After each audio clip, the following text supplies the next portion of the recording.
I thought we would do something a little different today. We've been looking at organizing photos, but Adobe's released a web version of Photoshop, and you see it here running on, of all things, a Chromebook.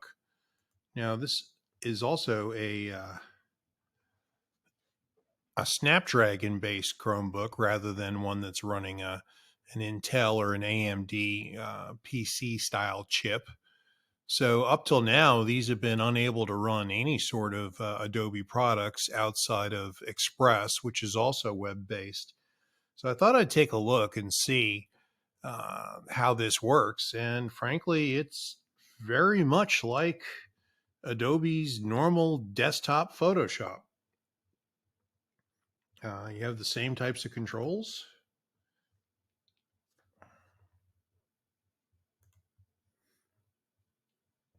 A lot of the same actual controls here.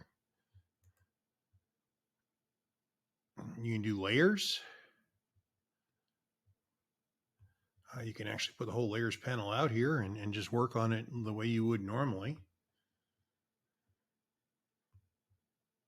As you can see, most of these tools are quite similar.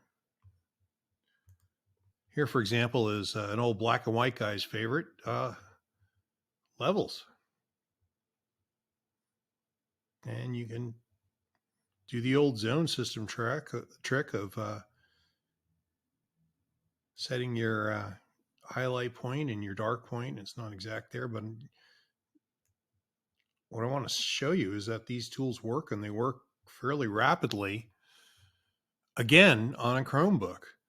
Now, there's a couple of interesting things here to me. One is, frankly, it's a lot more convenient than the desktop Chromebook. The desktop Adobe outside of your primary machine.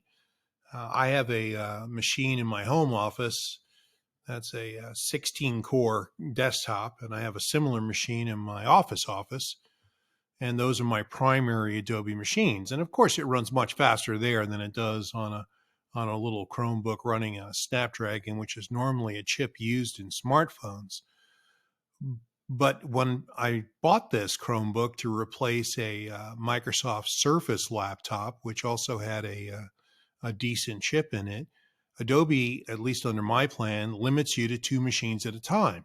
So every time I wanted to just jump in quick and fix a photo when I happen to be on the road with that Surface laptop, I'd have to log into Adobe's Creative Cloud and then unhook one of the my 2 primary machines. And then, of course, Adobe's, you haven't used this in months, so 16 of your apps need updates. So what should have been a 2-minute correction turns into an hour of letting things update before you can actually do any work, which is enormously frustrating. So for any sort of portable work, I find this very useful. So recommended. No tutorial next week. We're taking a long Veterans Day weekend. I hope you and yours have a blessed and fun week and weekend. And Fiola out.